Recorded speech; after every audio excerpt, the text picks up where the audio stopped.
Good morning Dhanya. Good morning Suniji. റഷ്യയിൽ ഇന്ത്യയുടെ satellite city സ്ഥാപിക്കാൻ പോവുകയാണ് എന്നൊരു റിപ്പോർട്ട് വന്നിട്ടുണ്ട്. അതായത് റഷ്യ മുൻപ് ചൈനയിൽ നിന്ന് പിടിച്ചെടുത്ത ഭാഗങ്ങളിൽ ഒരു സ്ഥലമാണ് വ്ളാഡിവോസ്റ്റോക്ക്. അവിടെയാണ് ഇന്ത്യയുടെ ഒരു സാറ്റലൈറ്റ് സിറ്റി പണിയാൻ പോകുന്നത്. അപ്പോൾ ഇത് ഇന്ത്യക്ക് ഏത് രീതിയിലാണ് ഇനി ഭാവിയിൽ ഉപകാരപ്പെടുന്നത്? ചൈനയിൽ നിന്ന് പിടിച്ചെടുത്ത സ്ഥലമായതുകൊണ്ട് തന്നെ അത് ഇന്ത്യയും ചൈനയുമായുള്ള ബന്ധത്തെ ബാധിക്കുമോ? ഈ റഷ്യയും ചൈനയും ഇന്ത്യയും തമ്മിൽ, ഈ മൂന്ന് രാജ്യങ്ങൾ തമ്മിലുള്ള, ഇപ്പോൾ ഈ മൂന്ന് റഷ്യയും ചൈനയും ഇന്ത്യയും ചേർന്ന് ഒരു ന്യൂക്ലിയർ പ്രോജക്റ്റിന് ഒന്നിച്ച് തയ്യാറെടുക്കുന്നുണ്ട്. അപ്പോൾ ഈ ഒരു സാഹചര്യത്തിൽ ഈ ഒരു സാറ്റലൈറ്റ് സിറ്റി ഇന്ത്യ അവിടെ റഷ്യയിൽ സ്ഥാപിക്കുന്നത് എങ്ങനെയാണ് ഈ മൂന്ന് രാജ്യത്തെയും ബാധിക്കുക എന്നാണ് വിലയിരുത്തുന്നത്? ഈ റഷ്യയിലൊരു സാറ്റലൈറ്റ് സിറ്റി ഇന്ത്യ സ്ഥാപിക്കുക എന്ന് പറയുന്നത് തന്നെ ഏറെ ഗൗരവമുള്ളൊരു വിഷയമാണ്. ലോകരാജ്യങ്ങളെല്ലാം തന്നെ അത് ഉറ്റുനോക്കുന്നു. കാരണം റഷ്യ പോലെയുള്ള ലോകത്തെ ഏറ്റവും വലിയൊരു രാജ്യത്ത് ഇന്ത്യ എന്തിനാണ് സാറ്റലൈറ്റ് സിറ്റി സ്ഥാപിക്കുന്നത്? ഇതിൻ്റെ പ്രധാനമായ ഉദ്ദേശം ഇന്ത്യയിലെ കുറേ നിക്ഷേപങ്ങൾ അവിടെ നടത്തുന്നു. അതായത് നമ്മുടെ കുറേ വലിയ കമ്പനികൾ അവിടെ നിക്ഷേപം നടത്തുന്നു. അവിടെ നിന്ന് ഓയിൽ, അതുപോലെ തന്നെ ഗ്യാസ് തുടങ്ങിയവയൊക്കെ നമ്മൾ പ്യൂരിഫൈ ചെയ്ത് നമ്മുടെ നാട്ടിലേക്ക് കൊണ്ടുവന്നു. എന്ന് പറഞ്ഞാൽ വ്യാപാര ബന്ധം മെച്ചപ്പെടുത്തുക എന്നതാണ് ഇതുകൊണ്ട് കൃത്യമായി ഉദ്ദേശിക്കുന്നത്. ഏതാണ്ട് 5 വർഷങ്ങൾക്ക് മുമ്പ് അവിടെ ഒരു പരിപാടിയിൽ പങ്കെടുക്കാനായി നരേന്ദ്രമോദി എത്തിയിരുന്നു. അതായത് ഈ വ്ളാഡിവോസ്റ്റോക്കിൽ. ഈ വ്ളാഡിവോസ്റ്റോക്ക് എന്ന് പറഞ്ഞാൽ റഷ്യയുടെ ഏറ്റവും പ്രധാനപ്പെട്ട ഒരു തുറമുഖ നഗരമാണ്. അന്ന് പ്രധാനമന്ത്രി നരേന്ദ്രമോദി പറഞ്ഞു, ഞങ്ങൾ ഇവിടെ വലിയ നിക്ഷേപങ്ങൾ നടത്തുന്നുണ്ട്, റഷ്യയെ ഞങ്ങൾ സാമ്പത്തികമായി സഹായിക്കുന്നുണ്ട് എന്ന് പറഞ്ഞാൽ ഇരു രാജ്യങ്ങളും തമ്മിലുള്ള കച്ചവട ബന്ധങ്ങൾ, വ്യാപാര ബന്ധങ്ങളൊക്കെ മെച്ചപ്പെടുത്തുന്നു. അപ്പോൾ പ്രധാനമായും റഷ്യയിലെ സെൻറ്റ് പീറ്റേഴ്സ്ബർഗിൽ നിന്നാണ് ഇന്ത്യയിലെ മുംബൈയിലേക്ക് ഈ ചരക്കുകൾ കൊണ്ടുവന്നിരുന്നത്. അതായത് ഈ ഷിപ്പിലാണല്ലോ ഈ കണ്ടെയ്നറൊക്കെ കൊണ്ടുവരുന്നത്. അത്തരത്തിലുള്ള ചരക്ക് കൊണ്ടുവരുമ്പോൾ ഇരു സ്ഥലങ്ങളും തമ്മിലുള്ള ദൂരം എന്ന് പറഞ്ഞാൽ ഏതാണ്ട് 16,000 കിലോമീറ്ററാണ്. അപ്പോഴാണ് ഈ പറയുന്ന വ്ളാഡിവോസ്റ്റോക്കിൽ ഒരു സാറ്റലൈറ്റ് സിറ്റി സ്ഥാപിക്കാമെന്ന് റഷ്യ പറയുന്നത്. അപ്പോൾ പലതവണയായി റഷ്യ ഇന്ത്യയുടെ അടുത്ത് പറയുകയാണ്, നിങ്ങൾ ഇവിടേക്ക് വരണം, നിങ്ങളിവിടെ നിക്ഷേപം നടത്തണം, ഇവിടെ ഒരു സാറ്റലൈറ്റ് സിറ്റി സ്ഥാപിക്കണമെന്നൊക്കെ പറഞ്ഞതിൻ്റെ അടിസ്ഥാനത്തിൽ ഇന്ത്യ അങ്ങോട്ട് വരുന്നു. അപ്പോൾ ഇന്ത്യ നിർബന്ധിച്ചു കൊണ്ടുവന്ന് അവിടെ ഒരു സാറ്റലൈറ്റ് സിറ്റി സ്ഥാപിപ്പിക്കുകയാണ്. ഒപ്പം ഇതിൻ്റെ ഗുണം എന്ന് പറയുന്നത് വ്ളാഡിവോസ്റ്റോക്കിൽ നിന്ന് പിന്നീട് കടൽ മാർഗം ഇന്ത്യയിലേക്ക് ചരക്കെത്തിക്കാൻ നേരെ ചെന്നൈയിലേക്ക് എത്താം. അങ്ങനെ വ്ളാഡിവോസ്റ്റോക്ക് ചെന്നൈ മാരിടൈം കോറിഡോർ സൃഷ്ടിക്കുകയാണ് ഇരു രാജ്യങ്ങളുടെയും ഒരു താല്പര്യം. അതിൻ്റെ ഫലമായിട്ട് ഈ ദൂരം എന്ന് പറയുന്നത് 10,000 കിലോമീറ്ററായി മാറും. എന്ന് പറഞ്ഞാൽ 5,000 കിലോമീറ്ററോളം വ്യത്യാസം. അപ്പോൾ ചരക്ക് ഗതാഗതത്തിനുണ്ടാകുന്ന ഒരു ലാഭം ഇരു രാജ്യങ്ങൾക്കും അത് ഗുണകരമാണ്. ഒപ്പം തന്നെ റഷ്യയുടെ പ്രധാന വ്യാപാരി പങ്കാളി ചൈനയാണ്. അപ്പോൾ ചൈനയിൽ നിന്നൊന്ന് മാറി, ചൈനയില്ലെങ്കിലും ഞങ്ങൾക്ക് വ്യാപാരം നടക്കുമെന്ന് ബോധിപ്പിക്കാൻ ഇന്ത്യയെ കൊണ്ട് ഒരു വ്യാപാര പങ്കാളിയാക്കി മാറ്റാൻ റഷ്യ ശ്രമിക്കുന്നു. അപ്പോൾ എല്ലാ കാലത്തും റഷ്യ എന്ന് പറയുന്നത് ഇന്ത്യയുടെ ഒരു സുഹൃത്താണ്. ഒരു അയൽ രാജ്യവുമായി എത്ര നല്ല സൗഹൃദം സ്ഥാപിക്കാമോ അതിനേക്കാൾ വലിയ ബന്ധമാണ് റഷ്യയുമായി സ്ഥാപിച്ചുകൊണ്ടിരിക്കുന്നത്. ഇതിനകത്ത് മറ്റൊരു ചരിത്രവും കൂടിയുണ്ട്. യഥാർത്ഥത്തിൽ ചൈനയുടെ കൈവശമുണ്ടായിരുന്ന കുറേ ഭൂമി റഷ്യ പിടിച്ചെടുത്തിട്ടുണ്ട്. ഇതേതാണ്ട് 1800-കളിലാണ്. 1858-ലും 1860-ലും 2 ഉടമ്പടി, ഐഗൂൺ ഉടമ്പടി, അതുപോലെ തന്നെ ബെയ്ജിംഗ് ഉടമ്പടി, ഇത് പ്രകാരം ഏതാണ്ട് 6 ലക്ഷം സ്ക്വയർ കിലോമീറ്റർ സ്ഥലം റഷ്യ പിടിച്ചെടുത്തിരുന്നു ചൈനയുടേത്. ഇതിന് കാരണം എന്ന് പറഞ്ഞാൽ ചൈന ഭരിച്ചിരുന്ന ക്വിങ് രാജവംശമാണ്. ഈ ക്വിങ് രാജവംശത്തിന് യൂറോപ്യൻ രാജ്യങ്ങളുമായും അമേരിക്കയുമൊക്കെ പലതവണ യുദ്ധത്തിൽ ഏർപ്പെടേണ്ടി വന്നു. ഏതാണ്ട് 5 തവണയോളം ക്വിങ് രാജവംശം പരാജയപ്പെട്ടു. അപ്പോൾ സാമ്പത്തികമായി തകർന്ന ക്വിങ് രാജവംശത്തെ സമ്മർദ്ദത്തിലാക്കി റഷ്യ ഈ സ്ഥലം പിടിച്ചെടുത്തു എന്നാണ് പറയപ്പെടുന്നത്, ചരിത്രമാണ്. അപ്പോൾ ഈ 2 ഉടമ്പടിയിലൂടെ മൊത്തം പല ഘട്ടങ്ങളിലായി 10 ലക്ഷം സ്ക്വയർ കിലോമീറ്റർ ഈ റഷ്യയുടെ കൈവശമുണ്ട്. ഇതിലാണ് വ്ളാഡിവോസ്റ്റോക്ക് എന്ന് പറയുന്ന തുറമുഖ നഗരം ഉൾപ്പെടുന്നത്. ഇന്ന് 1 ലക്ഷം ഏതാണ്ട് 1 ലക്ഷം കണ്ടെയ്നർ വഹിക്കാൻ കഴിയുന്ന അത്രത്തോളം വലിയ ഒരു തുറമുഖ നഗരമായി വ്ളാഡിവോസ്റ്റോക്ക് വളർന്നു. അപ്പം ചൈനയെ സംബന്ധിച്ചിടത്തോളം റഷ്യയിൽ ഏറ്റവും വളർച്ചയുള്ള ഒരു മേഖലയായി മാറി. ഇവിടുത്തെ ജനസംഖ്യ 6 ലക്ഷത്തോളമേ ഉള്ളൂ. അപ്പോൾ ഈ 2 രാജ്യങ്ങളും തമ്മിലുള്ള വ്യാപാര ബന്ധങ്ങൾക്കിടയിലേക്ക് ഇന്ത്യ കടന്നു വരണമെന്ന് പറയുന്നു. ഇതിൻ്റെ കാര്യം ചൈനക്കാർ പറയുന്നുണ്ട്, ഈ വ്ളാഡിവോസ്റ്റോക്ക് ഉൾപ്പെടുന്ന സ്ഥലം ഞങ്ങളുടേതാണ്.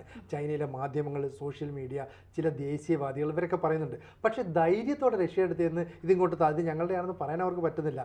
സൈനിക ശക്തിയിൽ അവർ അത്രത്തോളം വളർന്നതാണ്. അപ്പോൾ ഇന്ത്യയുടെ ഈ നയതന്ത്ര തലത്തിൽ, സൈനിക തലത്തിലുള്ളൊക്കെ ഒരു വളർച്ച, അതല്ലേ ഇതിൻ്റെ ഒരു പ്രധാന കാരണം? തീർച്ചയായിട്ടും നമ്മുടെ ലോകത്തിലെ തന്നെ ഏറ്റവും വലിയ രാജ്യങ്ങളിലൊന്നാണ് റഷ്യ. ഈ റഷ്യയെ സംബന്ധിച്ചിടത്തോളം ചൈന ചതിക്കുമെന്നുള്ള ഒരു ഭയം റഷ്യക്ക് എപ്പോഴും ഉണ്ട്, എല്ലാ തരത്തിലും. അതുകൊണ്ട് ചൈനയെ അകറ്റി നിർത്തിക്കൊണ്ട് ഇന്ത്യയെ കൂടെ നിർത്തുക എന്നുള്ളതാണ് റഷ്യ ഇപ്പോൾ മുന്നോട്ട് വയ്ക്കുന്നത്. ഈ ചൈനയിൽ നിന്ന് 45 കിലോമീറ്റർ മാറി, ഉത്തര കൊറിയയിൽ നിന്ന് 130 കിലോമീറ്റർ മാറിയുമാണ് ഇന്ത്യ ഒരു സാറ്റലൈറ്റ് നഗരം റഷ്യയിൽ പണിയാൻ പോകുന്നത്. ഇതിൽ ഇന്ത്യക്കും വലിയ ലക്ഷ്യങ്ങളുണ്ട്, ചൈനയ്ക്കും വലിയ റഷ്യയ്ക്കും വലിയ ലക്ഷ്യങ്ങളുണ്ട്. റഷ്യ പറയുന്നത് ഇന്ത്യയിലെ വലിയ ഇൻവെസ്റ്റേഴ്സിനോട് പറയുന്നത്, നിങ്ങൾ ഇവിടെ വന്ന് ഇൻവെസ്റ്റ് ചെയ്യൂ, നിങ്ങൾ ഇവിടെ വന്ന് നിക്ഷേപം നടത്തൂ, നിങ്ങൾ ഞങ്ങളുമായി സഹകരിച്ച് മുന്നോട്ട് പോകുക. അതായത് ചൈനയെ പരിപൂർണമായി മാറ്റി നിർത്തിക്കൊണ്ട് ഇന്ത്യയെ കൂടെ നിർത്തിക്കൊണ്ടുള്ള ഒരു മുന്നോട്ട് പോക്ക് തന്നെയാണ് ലക്ഷ്യ ഈ സാറ്റലൈറ്റ് സിറ്റിയിലൂടെ ലക്ഷ്യം വയ്ക്കുന്നത് എന്നുള്ളതാണ്. ഇതിൽ ഇന്ത്യ കാണുന്ന ഒരു ലക്ഷ്യം എന്താണ്? ഇവിടെ റഷ്യയിൽ ഒരു സാറ്റലൈറ്റ് നഗരം ഇന്ത്യ പണിയുമ്പോൾ ചൈനയ്ക്കുള്ള ഒരു തിരിച്ചടിയും പണിയും എന്നതിനപ്പുറം ഇത് ഇന്ത്യക്കുള്ള നേട്ടം എന്താണ്? അപ്പോൾ ഞാൻ നേരത്തെ സൂചിപ്പിച്ചതുപോലെ നമ്മളൊരു വ്ളാഡിവോസ്റ്റോക്ക് ചെന്നൈ മാരിടൈം കോറിഡോർ സ്ഥാപിക്കുന്നതോടുകൂടി നമ്മുടെ വ്യാപാര ബന്ധം കുറച്ച് കൂടുതൽ ദൃഢമാകും. അപ്പോൾ 16,000 കിലോമീറ്റർ സഞ്ചരിച്ച് ഈ ചരക്ക് കപ്പലുകൾ അവിടെ എത്തിയിരുന്നത് 10,000 കിലോമീറ്റർ സഞ്ചരിച്ചാൽ മതി. അപ്പോൾ ഈ നിലവിൽ $65 ബില്യൺ പിന്നെ വ്യാപാരമാണ് ഇന്ത്യയും റഷ്യയും തമ്മിൽ നടക്കുന്നത്. അപ്പോൾ ഇനി ഇന്ത്യ പറയുകയാണ് അത് 100 ബില്യണായിട്ട് ഉയർത്താം, റഷ്യയും അതിനോട് സഹകരിക്കുന്നു. അപ്പോൾ ജിയോ പൊളിറ്റിക്സ് അനുസരിച്ച് ഇന്നത്തെ ശത്രുക്കളായ രാജ്യങ്ങൾ നാളെ ബന്ധുക്കളായി മാറും, അല്ലെ സുഹൃത്തുക്കളായി മാറും, നാളെ സുഹൃത്തുക്കളായ രാജ്യം ബന്ധുക്കളായി മാറും എന്ന് പറഞ്ഞാൽ റഷ്യയും ചൈനയും തമ്മിൽ നല്ല ബന്ധമാണെങ്കിലും ഇന്നല്ലെങ്കിൽ നാളെ ചൈന തങ്ങൾക്കെതിരായി വരുമെന്ന് റഷ്യ ഭയപ്പെടുന്നു. അങ്ങനെ വന്നാൽ തങ്ങൾക്ക് ശക്തമായ ഒരു രാജ്യം വേണം. മാത്രമല്ല ഇന്ത്യൻ മഹാസമുദ്രത്തിലെ ഏതാണ്ട് മധ്യഭാഗത്ത് സ്ഥിതി ചെയ്യുന്ന ഇന്ത്യയുടെ ഒരു സാന്നിധ്യം റഷ്യക്ക് വളരെ വലിയ കൂട്ടായി മാറുന്നു. ഇന്നല്ലെങ്കിൽ നാളെ ചൈനയുമായിട്ടാണ് ഇത്തരം വാണിജ്യ ബന്ധങ്ങൾ മുന്നോട്ട് കൊണ്ടുപോകുന്നതെങ്കിൽ ചൈനയും ഇതിനനുസരിച്ച് വികസിക്കും. ഒപ്പം ചൈനയ്ക്ക് കൂടുതൽ പണമൊക്കെ കിട്ടുവാണെങ്കിൽ റഷ്യയോട് പറയാണ് ഞങ്ങൾ പൈസ തരാം, ഞങ്ങൾ പണം തരാം, ഈ വ്ളാഡിവോസ്റ്റോക്ക് എന്ന് പറയുന്ന തുറമുഖ നഗരം ഞങ്ങൾക്ക് തന്നേക്കും എന്ന് പറയുന്നു. പക്ഷേ അത് അംഗീകരിക്കാൻ ഒരു പക്ഷേ ഇവർക്ക് സാധിച്ചെന്ന് വരില്ല റഷ്യക്ക്. അപ്പോൾ അതൊരു യുദ്ധത്തിലേക്ക് എത്തും. സ്വാഭാവികമായും അത്തരം യുദ്ധങ്ങൾ കെടുതികൾ ഒക്കെ ഒഴിവാക്കാനുള്ള ചില മാർഗങ്ങൾ അവർ സ്വീകരിക്കും. അതിനാണ് ഇന്ത്യയെ പോലെ രാജ്യത്തെ കൂട്ടുപിടിക്കുന്നത്. അപ്പോൾ ഇന്ത്യ വലിയ നിക്ഷേപം നടത്തുന്നു. നമ്മുടെ കോർപ്പറേറ്റുകളുണ്ടല്ലോ, ഇപ്പോൾ ടാറ്റ, റിലയൻസ് പോലെയുള്ള വലിയ കോർപ്പറേറ്റുകളെ റഷ്യയിലേക്ക് കൊണ്ടുവരുന്നു. ആ സാറ്റലൈറ്റ് സിറ്റിയുമായി ബന്ധപ്പെട്ട് പ്രവർത്തനങ്ങൾ നടത്തുന്നു. ഒപ്പം ഗ്യാസ് അതുപോലെ തന്നെ ഓയിൽ റിഫൈനറീസ് ഒക്കെ അവർ സ്ഥാപിക്കുന്നു. അങ്ങനെ അവിടെ നിന്ന് നമ്മുടെ നാട്ടിലേക്ക് ഈ ചരക്ക് ഗതാഗതം സുഗമമായി കൊണ്ടുവരുന്നു. അങ്ങനെ ഇരു രാജ്യങ്ങളും തമ്മിലുള്ള ബന്ധം സുദൃഢമായി പോകും. ഇതിൽ നിർണായക ഘടകമായ എസ് ജയശങ്കറാണ്. ജയശങ്കർ എന്ന് പറയുന്ന IFS കിട്ടി ആദ്യം ജോലി ചെയ്യാനായിട്ട് പോയത്, അതായത് വിദേശകാര്യ സർവീസിലാണല്ലോ. അദ്ദേഹം സോവിയറ്റ് യൂണിയനിലേക്കായിരുന്നു. ആ സോവിയറ്റ് യൂണിയനിൽ ചെന്നതിന് ശേഷം അദ്ദേഹം അവിടെ റഷ്യൻ ഭാഷ പഠിക്കാൻ ശ്രമിക്കുന്നു. അങ്ങനെ റഷ്യൻ ഭാഷയൊക്കെ അദ്ദേഹം പഠിക്കുക മാത്രമല്ല റഷ്യയുമായി നല്ലൊരു ബന്ധം സ്ഥാപിച്ചു. അതുകൊണ്ട് എസ് ജയശങ്കർ പറഞ്ഞു എല്ലാ കാലത്തും മോസ്കോയും നമ്മളും തമ്മിൽ നല്ല ബന്ധമാണ്, അതിനൊരിക്കലും ഉലച്ചിൽ തട്ടില്ല. റഷ്യ ഈ രാജ്യങ്ങളൊക്കെ കീഴ്പ്പെടുത്തി അവരുടെ അതിർത്തിയൊക്കെ വികസിപ്പിക്കുന്ന സമയത്ത് ഒരിക്കൽ പോലും ഇന്ത്യയെ ആക്രമിക്കാനോ ഇന്ത്യയുമായുള്ള ബന്ധം കളയാനോ ശ്രമിച്ചിട്ടില്ല. മാത്രമല്ല യുദ്ധസമയത്ത് ഇന്ത്യക്ക് യുദ്ധോപകരണങ്ങളും വിമാനങ്ങളും ഒക്കെ തരാൻ റഷ്യ സന്നദ്ധമായിരുന്നു. അതുകൊണ്ട് പുടിനും നരേന്ദ്രമോദിയും തമ്മിലുള്ള ബന്ധം ഇപ്പോഴും ദൃഢമായി പോകുന്നു. ഇതിനൊരു ഉലച്ചിലും ഉണ്ടാകില്ല. നാളെ ചൈന റഷ്യയുടെ സൗഹൃദം വിട്ടാൽ പോലും റഷ്യ ഇന്ത്യയെ കൂട്ടുപിടിക്കും. അങ്ങനെ ഇന്ത്യയുടെ വ്യാപാര ബന്ധങ്ങളിൽ വലിയ മെച്ചമുണ്ടാകും. ചോദിച്ചോട്ടോ, ഇപ്പൊ ഈ റഷ്യ ഇന്ത്യയാണ് അതിന് ഡിപ്പെൻഡ് ചെയ്യുന്നത്. അങ്ങനെ വരുമ്പം ചൈനയിൽ നിന്ന് പിടിച്ചെടുത്ത സ്ഥലമാണ് ഇതിനു വേണ്ടി ഇന്ത്യ ഉപയോഗിക്കുന്നത്.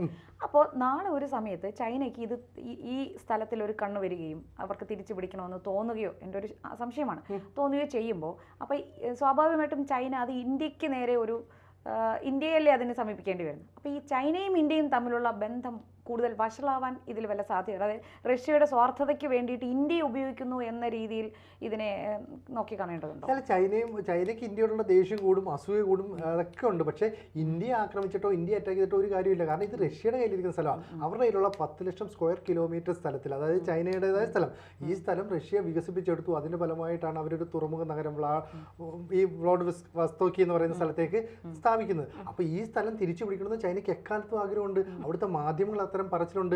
പക്ഷേ ഇക്കാര്യങ്ങളൊന്നും ധൈര്യമായി റഷ്യയോട് അവർക്ക് പറയാൻ പറ്റുന്നില്ല.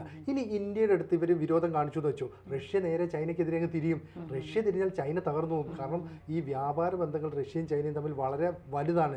മാത്രമല്ല ഇന്ത്യ വികസിച്ചു കൊണ്ടിരിക്കുന്ന ഒരു രാജ്യമായതുകൊണ്ട് ഇന്ത്യക്ക് ഒരു ചൊറിയാനും പറ്റത്തില്ല. ഏതെങ്കിലും കാരണവശാൽ ഒരു സഹായം വേണമെങ്കിൽ നേരെ അമേരിക്കയും ഇന്ത്യക്കൊപ്പം നിൽക്കും. അതുകൊണ്ട് ഈ ചൈന ഏതാണ്ട് ഒറ്റപ്പെട്ട് നിൽക്കുന്ന ഒരു അവസ്ഥയിലേക്ക് പോകും. ഇത് തന്നെയാണ് റഷ്യയുടെ ഉദ്ദേശം. അപ്പം ഇന്ത്യയെ മുൻനിർത്തി ഈ റഷ്യ ഇങ്ങനെ കളിക്കുകയാണെന്ന് ഇന്ത്യക്ക് നല്ല ബോധ്യമുണ്ട്. പക്ഷെ അതിൻ്റെ ഗുണം എന്ന് പറയുന്നത് ബിസിനസ് രംഗത്ത് ഇന്ത്യക്ക് വലിയ നേട്ടങ്ങളുണ്ടാകും. കാരണം ഈ സമുദ്രത്തിലൂടെ ഇങ്ങനെ ഒരു റഷ്യയിൽ നിന്ന് ഇന്ത്യയിലേക്ക്, ചെന്നൈയിലേക്ക് ഒരു മാരിടൈം കോറിഡോറൊക്കെ സൃഷ്ടിക്കുക എന്ന് പറയുന്നത് റഷ്യ അതിനകത്ത് വലിയ ഇൻവെസ്റ്റ്മെന്റ് നടത്തും. അതുകൊണ്ട് 24 ദിവസം കൊണ്ട് എത്തും. അതെ, നേരത്തെ 40 ദിവസം. അത് മാത്രമല്ല വ്ളാഡിവോസ്റ്റോക്കിൽ നിന്ന് ഇന്ത്യയിലേക്ക് ഒരു കണ്ടെയ്നർ കയറ്റി അയക്കുന്നത് മോസ്കോയിൽ നിന്ന് അയക്കുന്നതിനേക്കാൾ 30% ചെലവ് കുറയുമെന്നാണ്. അതെ, ദൂരം ദൂരത്തിൽ വ്യത്യാസം മനസ്സിലായല്ലോ. 16,000 കിലോമീറ്റർ ഡിസ്റ്റൻസ് ദൂരം അത് കുറഞ്ഞു വരും, 10,000 മാറും. അതെ, 5,000 കിലോമീറ്റർ വ്യത്യാസം വരും. അപ്പൊ ഈ ചരക്ക് ഗതാഗതത്തിന്റെ ഇപ്പം ഈ ഷിപ്പ് വരുന്നതിന്റെ ഒരു എക്സ്പെൻസ് നമ്മൾ കൂട്ടുന്നു, ബാക്കിയുള്ള അപ്പ് ആൻഡ് ഡൗണിലുള്ള എക്സ്പെൻസ് കൂട്ടുന്നു. അപ്പം 40 ദിവസം കൊണ്ട് കണ്ടെയ്നറുകൾ എത്തിയിരുന്നതിന് പകരം ഇപ്പൊ 16 ദിവസമോ 24 ദിവസം കൊണ്ട് ഇത് എത്തിയാൽ ദിവസങ്ങളുടെ കാര്യത്തിൽ ഏതാണ്ട് 30 മുതൽ 35% വരെ കുറവ് ടൈമിന്റെ കാര്യത്തിൽ. ഇതെല്ലാം തന്നെ ബിസിനസ്സിന് ഗുണകരമാണ്. അപ്പോൾ ഇന്ത്യയും റഷ്യയും തമ്മിലുള്ള സുദൃഢമായ ബന്ധം, ബിസിനസ് ബന്ധം ഒക്കെ വിപുലപ്പെട്ടുകൊണ്ടിരിക്കും. ചൈനയ്ക്ക് കൃത്യമായ അസൂയുണ്ട്, ഇടപെടാൻ കഴിയുന്നില്ല. അങ്ങനെയാണ് നമ്മൾ പച്ചയ്ക്ക് പറയുക. എപ്പോഴെങ്കിലും ചൈന ഇക്കാര്യത്തിൽ ഇടപെട്ടാൽ അത് ഇന്ത്യക്ക് ഒരു തിരിച്ചടിയാകാൻ സാധ്യതയുണ്ടോ? റഷ്യ ഇത് മുൻകൂട്ടി കാണുന്നുണ്ട്. നാളെ ഇതിൽ ചൈന ഇടപെടാം. ചൈന ഇന്ന് സൗഹൃദ രാജ്യമാണെങ്കിലും ഞങ്ങളുടെ സ്ഥലമാണിത്, ഞങ്ങൾക്ക് തിരിച്ചു വേണമെന്ന് പറഞ്ഞിട്ട് ആദ്യം ചോദിക്കാം. രണ്ടാമത് ഇത് ചോദിച്ചിട്ട് കിട്ടിയില്ലെങ്കിൽ അറ്റാക്ക് ചെയ്യാം. അങ്ങനെ അറ്റാക്ക് ചെയ്താൽ ഇന്ത്യ അവിടെ ഒരു സാറ്റലൈറ്റ് സിറ്റി സ്ഥാപിച്ചിരിക്കുകയാണല്ലോ. അപ്പോൾ ഇന്ത്യയുടെ സാറ്റലൈറ്റ് സിറ്റിയെ സംരക്ഷിക്കാൻ എന്ന് പറഞ്ഞിട്ട് റഷ്യ അറ്റാക്ക് ചെയ്യാം. ഇനി ഇന്ത്യ തങ്ങളുടെ ഒരു നഗരത്തെ അവിടെ ആക്രമിക്കുന്നു എന്ന് പറഞ്ഞിട്ട് ചൈനയെ ആക്രമിക്കാം. അപ്പോൾ റഷ്യയും ഇന്ത്യയും തമ്മിൽ ഒന്നാകും. ചൈന ഒരു ശത്രുപക്ഷത്തേക്കും. അത് ചൈനയ്ക്ക് ഭയമാണ്. കാരണം റഷ്യ തന്നെ വലിയ ശക്തിയാണ്, ഇന്ത്യ ആഗോള രംഗത്ത് ശക്തിയായി വളരുന്നു. അപ്പോൾ ഇരു രാജ്യങ്ങളും ഒന്നിച്ചു നിൽക്കുന്നത് ചൈനയെ ഭയപ്പെടുത്തുന്നുണ്ട്. ഇത്തരം ഭയപ്പാടുകളെ എങ്ങനെ ഒഴിവാക്കാം എന്നതിനെക്കുറിച്ച് അവർ ചിന്തിക്കുന്നുണ്ടെങ്കിലും അത് നടക്കില്ല. അതാണ് റഷ്യയുടെ ഒരു കരുത്തെന്ന് പറയുന്നത്. മാത്രമല്ല ചൈനയ്ക്ക് ഇങ്ങോട്ട് ഇടിച്ചു കയറാനുള്ള ഒരു സാധ്യതയുള്ളതുകൊണ്ട് അത് ഒഴിവാക്കാൻ റഷ്യ എല്ലാ നടപടികളും സ്വീകരിച്ചു. ഇന്ത്യയുടെ പിന്നാലെ നടക്കുന്നു. നിങ്ങൾ ഇവിടേക്ക് വരണം, നിക്ഷേപം നടത്തണമെന്ന് പറയുന്നു. ഇന്ത്യ തയ്യാറാകുന്നു. പ്രധാനമന്ത്രി നരേന്ദ്രമോദി 5 വർഷം മുമ്പ് തന്നെ ചെന്നിട്ട് പറഞ്ഞു ഞങ്ങൾ നിക്ഷേപം നടത്താം. അതാണ് ഇവിടെ ഏതാണ്ട് പ്രാബല്യത്തിൽ വരുന്നത്. എന്തായാലും ഇന്ത്യ റഷ്യയിൽ ഒരു സാറ്റലൈറ്റ് സിറ്റി സ്ഥാപിക്കുന്നു എന്ന് പറയുന്നത് ലോകരാജ്യങ്ങളും ഗൗരവത്തോടെ തന്നെ കാണുന്നു. തീർച്ചയായിട്ടും ഇന്ത്യ വലിയ ചൈനയ്ക്ക് പണി കൊടുത്തുകൊണ്ട് റഷ്യയോടൊപ്പം നിന്നുകൊണ്ട് രാജ്യത്തിന്റെ വികസന കാര്യങ്ങളിൽ കുറച്ചുകൂടെ കൂടുതൽ കരുതൽ നടത്തുന്നു എന്ന് തന്നെ പറഞ്ഞ് നമുക്ക് അവസാനിപ്പിക്കാം. ഒരു കാര്യം കൂടി, നമ്മളിപ്പോൾ സാറ്റലൈറ്റ് സിറ്റി എന്ന് പറയുന്നുണ്ടല്ലോ. അപ്പം പല പ്രേക്ഷകർക്കും ഒരു സംശയമുണ്ട്, എന്താണ് ഈ സാറ്റലൈറ്റ് സിറ്റി എന്നുള്ളത്. അപ്പോൾ അതായത് ഉപഗ്രഹ സിറ്റി. ഉപഗ്രഹം എന്ന് പറഞ്ഞാൽ ഒരു ഗ്രഹത്തിനെ ചുറ്റി സഞ്ചരിക്കുന്ന ഒരു ചെറിയ ഗോളത്തെയാണ് ഉപഗ്രഹം അല്ലെങ്കിൽ സാറ്റലൈറ്റ് എന്ന് പറയുന്നത്. അപ്പോൾ ആ ഒരു അർത്ഥത്തിലാണ് ഒരു വലിയ ജലപാത എന്നല്ലേ ഒരു ഉദ്ദേശം? അല്ല, ഒരു വലിയൊരു നഗരത്തിന്റെ അടുത്തായുള്ള ഒരു ചെറിയ നഗരം. അപ്പൊ എല്ലാ സൗകര്യങ്ങളും കൂടി അതിനൊരു ചെറിയ പ്രദേശം, വലിയ സിറ്റിയുടെ അടുത്ത്. അതാണ് ആ ഉപഗ്രഹ സിറ്റി എന്നുള്ള പേര് അതിന് വന്നത്. ഇന്ത്യയിൽ തന്നെ ഉണ്ട്. ഡൽഹി, യുപിയിലെ ഡൽഹിക്ക് അടുത്തായിട്ട് നോയിഡ, ഗാസിയാബാദ്, ഹരിയാനയിലെ ഗുഡ്ഗാവ്, ഫരീദാബാദ് എന്നിവ ഡൽഹിയുടെ സാറ്റലൈറ്റ് സിറ്റീസ് ആണ്. വലിയൊരു സിറ്റിയുടെ അടുത്തുള്ള ചെറിയ സിറ്റികൾ. അപ്പോൾ എന്തായാലും ഈ സാറ്റലൈറ്റ് സിറ്റി വരുന്നതോടുകൂടി റഷ്യ ഇന്ത്യയും കൂടുതൽ ഒന്നാകുന്നു. ചൈന ശത്രുപക്ഷത്തേക്ക് നീങ്ങുമെന്നുള്ള കാര്യം അതിൻ്റെ ഉറപ്പാണ്. അതെ.